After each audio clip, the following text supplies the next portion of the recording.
Vivacious Princess Margaret died 21 years ago to the day, with her February 15 funeral held on a poignant date for both Queen Elizabeth II and the Queen Mother, falling exactly 50 years after that of Margaret's father.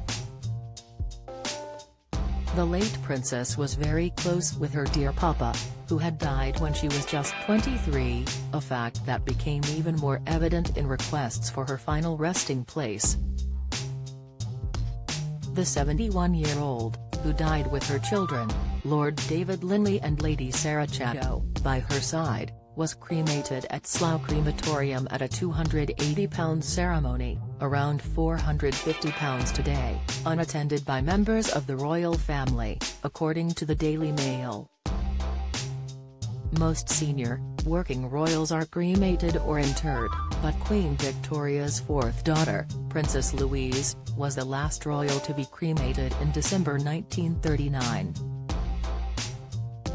Although Margaret's final wish to become the first royal to be cremated in more than 60 years seemed to be one last rebellious departure from tradition, something she had done throughout her life as the Queen's younger sister, there was, in fact, a touching reason for her decision. The Countess of Snowdon wished to be laid to rest alongside her father, King George VI, and, eventually, her mother, too. Margaret had a close bond with her late father, having spent the final few hours of his life before his untimely death from lung cancer eating with him. However, space was too limited in the royal vault at St George's Chapel for Margaret to be buried conventionally, so she chose cremation. Additionally, she did not like the burial ground at Frogmore, which she described as gloomy, where the likes of Queen Victoria and the notorious King Edward VIII are buried. Margaret died on February 9, 2002, after suffering a third and final stroke. Her passing was met by members of the royal family expressing their grief, with the now King Charles III stating she would be terribly missed. Clarence House, then the Queen Mother's residence, also released a statement that said she was deeply saddened.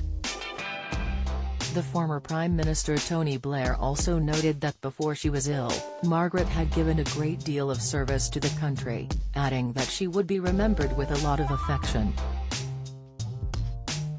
The Queen Mother, then aged 101 and fragile, insisted on coming down to Windsor for her daughter's funeral, held days after the anniversary of King George VI's death, from Sandringham Castle.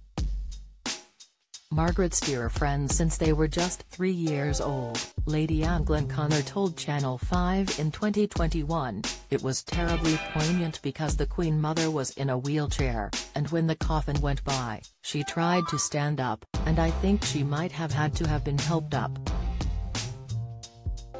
The princess had stipulated that she wanted to make her very final journey alone.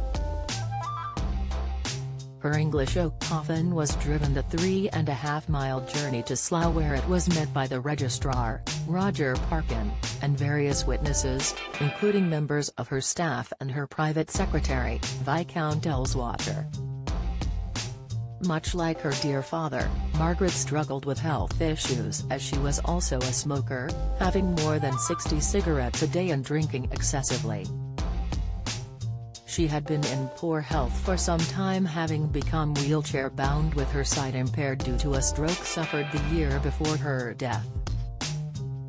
The final 2 years of her life were horrible, but her friends did what they could, visiting her and reading to her as much as possible, hoping to provide her with some companionship in her final days.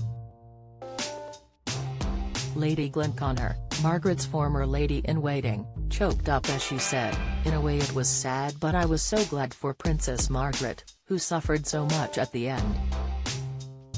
For somebody like that, who had been so vivacious and beautiful, and enjoying life, to see her in a wheelchair, unable to see, broke my heart actually.